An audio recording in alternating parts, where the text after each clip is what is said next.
Hey guys, today's a pretty big install, so I'm going to try keep talking to a minimum. But as you can probably tell from the title of this video, we are removing the factory T25 Turbo and replacing it with a factory T28 ball bearing turbo, most commonly found on the S14s and S15s. Now this turbo is arguably one of the best value for money upgrades you can make when wanting to change your setup. First off, it's a Garrett turbo, so you know it's going to be good quality. Secondly, Nissan has put countless hours and money into finding out which turbo is best suited for this SR20 engine. Thirdly, this turbo has been made to suit an SR20 engine. So that means most of the lines, the manifold, everything will line up perfect. There's not a lot of altering you need to do to make this turbo work and fit on your car. And lastly, you really can't go past the price factor. You can pick up one of these turbos for around $650, $700, maybe even cheaper in some cases.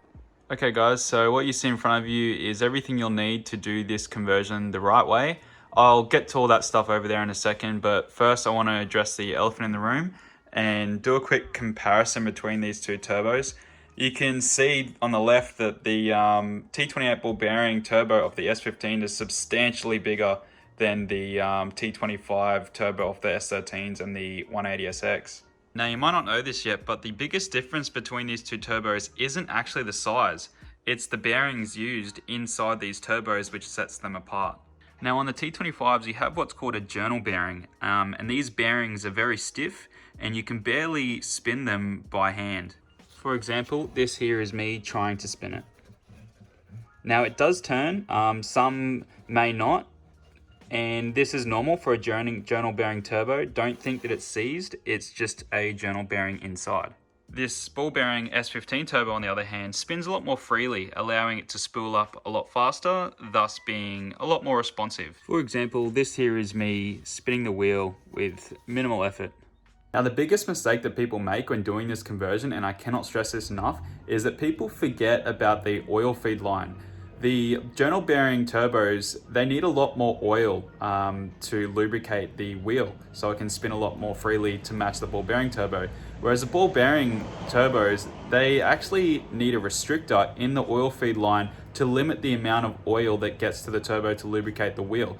With too much oil being fed into the turbo to lubricate the wheel can eventually smoke out the turbo and damage the turbo. So out of all the parts in this install, restricting the oil feed is the most important part in prolonging the life of your new turbo. In saying this, the restrictor size you'll need on your new ball bearing turbo is 0.032 of an inch, as opposed to 0.06 of an inch on the journal bearing turbos. Now this size, when it's converted to metric, is around 1mm and is incorporated into the banjo bolt.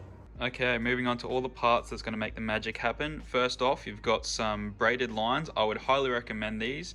You can have a go of playing around with these stainless steel factory lines, bending the crap out of them. But for what it's worth, I would recommend upgrading to braided lines while you're at it. It ended up setting me back $115 and it came with all the fittings. The second most important part that's mainly overlooked when doing this swap is an S15 or T28 oil drain pipe. Now, you don't have to buy this. You can utilize the T25 oil drain pipe, but I'll put this side by side and you can clearly see that the T25 oil drain pipe is a lot bigger and the center to center on these holes are a lot wider apart than they are on the T28 oil drain pipe. You can use a file and make the center to center the same as the T28 drain pipe, but I would just recommend getting a new oil drain pipe to suit your T28 turbo while you're at it. It ended up costing me $90 and it's a genuine part.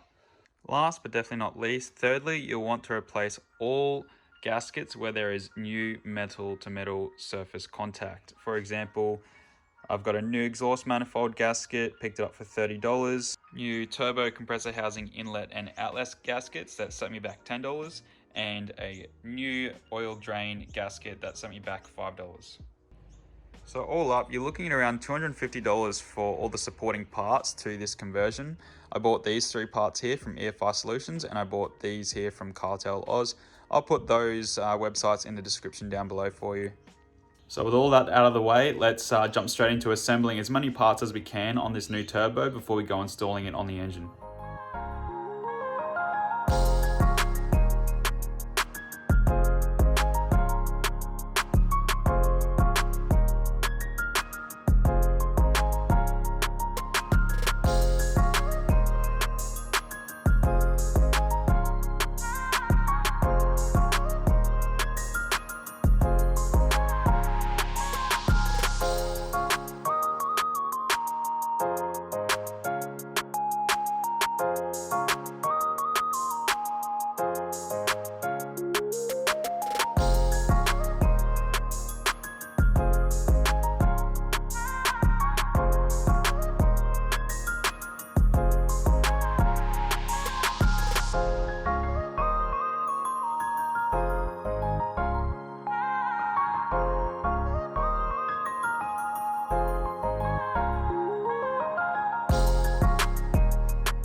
just thought I'd show you guys what I mocked up here. This is the factory Sr20det T25 Turbo elbow or dump pipe. As you can see, I just chopped that off there, and I'm going to put a gasket in there and clamp it down just to make sure that there's no air that's going to escape and I'll get an exhaust leak. This is just a quick fix for now. I just want to have this bolted up and the stock exhaust. But yeah, in the future, as I said, I'm going to upgrade this turbo dump pipe to a 3-inch opening and a custom exhaust.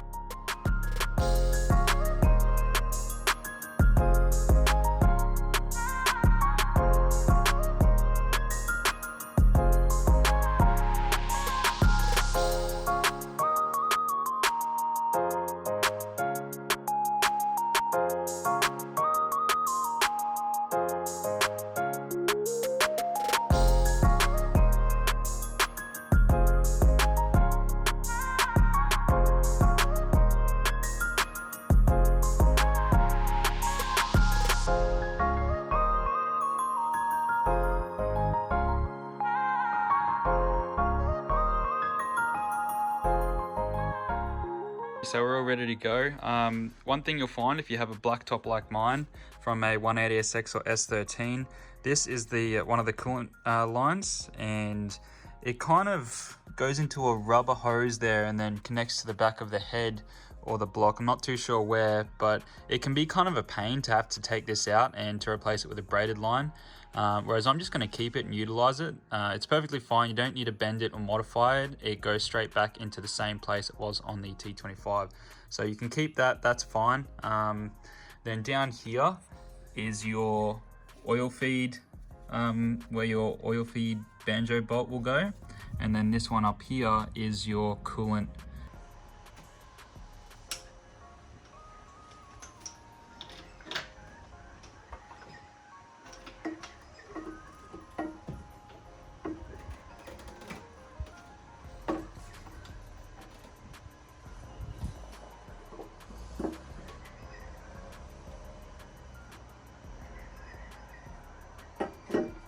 Okay, so small problem that I've just come across.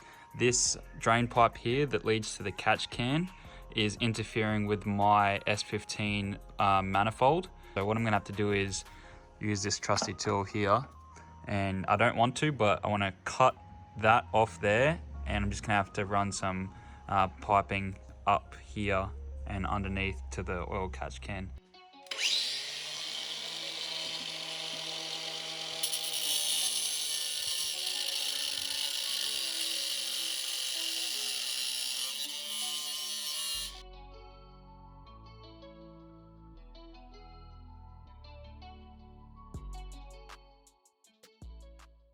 Okay, so I found a hose with a pretty cool bend in it that should be able to do the job. That's gonna sit in there like that.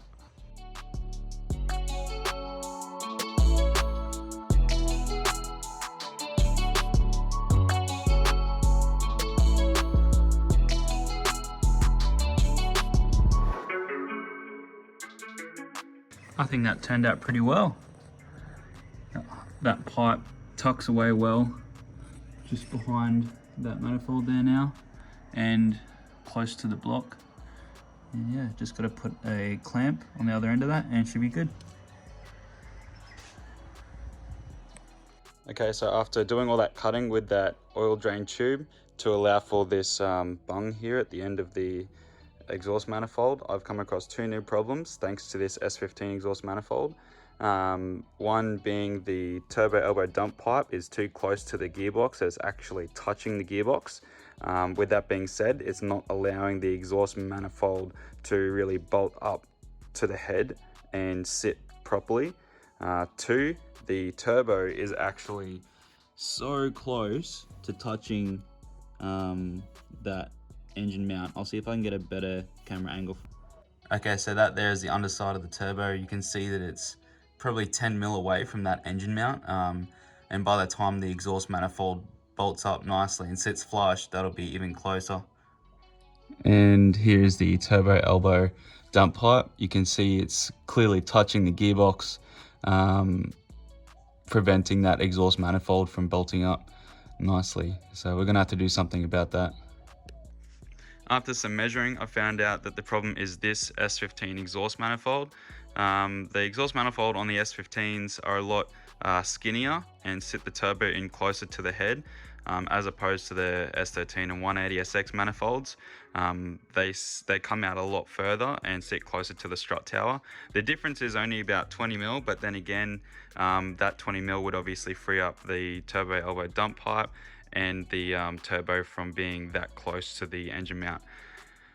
With that being said, I'm going to have to go ahead and take this off now and unbolt the exhaust manifold from the turbo housing itself and bolt on the S13 180sx manifold, and we'll see what happens there. So from the head to the turbo, you've got 102 mil on the S13 180sx manifold, and on the S15 manifold you've got 88 mil from the head to the turbo. And noticeably you can tell that on the S13 180sx manifold it kicks out a lot here in the cylinder 1, and then on the S15 manifold it's very sharp straight to the turbo.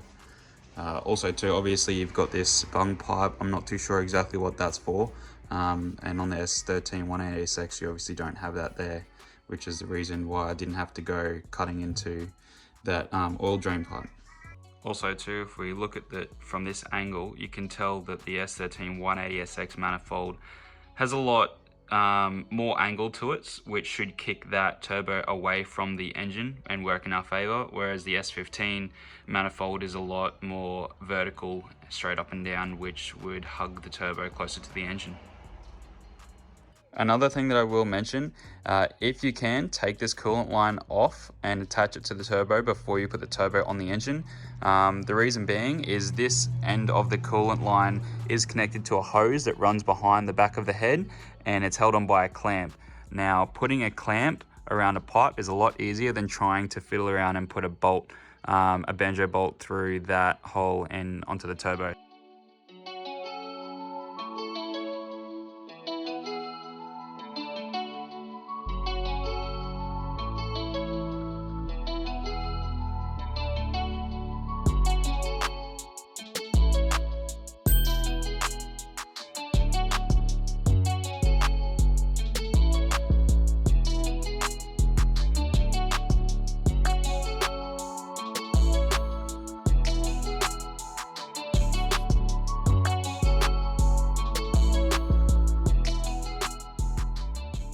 Okay, so I've just done a quick mock-up. Because I'm using the S13 or 180sx manifold now, I could have put the factory oil catch can back, but I don't want to. I just want to delete it. I want the engine bay to look a lot nicer and neater. I'll eventually obviously have to put an oil catch can somewhere, but for now I just routed a pipe up there, found this pipe that I had laying around, and it goes into there, and then this one is going to go into that turbo inlet pipe just there. The clearance now on the turbo elbow pipe is a lot better, and same for the turbo to that engine mount bracket. I'll get a better camera angle. Okay, so that there is the clearance you should have using the S13 180sx exhaust manifold with a T28 turbo. And this here is where the turbo downpipe will sit. It's only just got enough room to squeeze past that gearbox there, which is fine. It works, it's all in, so let's go ahead and bolt it all up.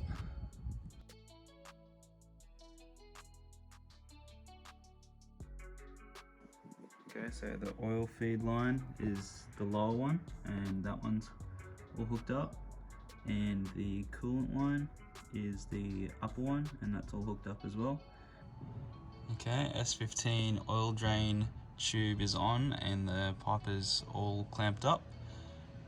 Okay, your new T28 Turbo is now all bolted up. Make sure when you're tightening these exhaust manifold nuts, you're tightening them from the center outwards, and maybe do 2 or 3 passes. I did 3 just to make sure it got a nice even surface contact.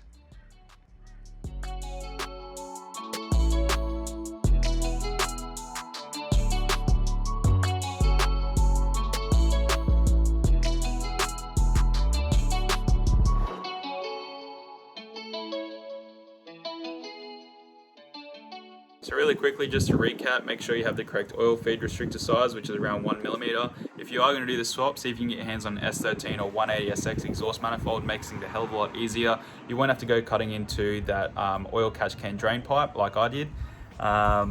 You could do with an S15 exhaust manifold, you just might have to get an aftermarket turbo dump pipe. Also too, a key point that I haven't touched on yet because I haven't needed to, is the turbo compressor housing inlet and outlet piping. They're slightly different shapes and end up facing different directions on this S15 T28 Turbo, so you're going to have to look at getting an adapter kit to match the piping of the T28 inlet and outlet pipes. I'll leave a link in the description below to a website called GK Tech that actually make an adapter kit for this. And the reason why this hasn't affected me is because I ended up going for an S15 intercooler kit, and I'm going to make the S15 intercooler piping suit the S15 Turbo rather than try and reuse the T25 Turbo inlet and outlet pipes and make them marry up to an S13 intercooler kit. So yeah, new Phoenix intercooler kit, and you'll guys see that on the next video. I'll see you then.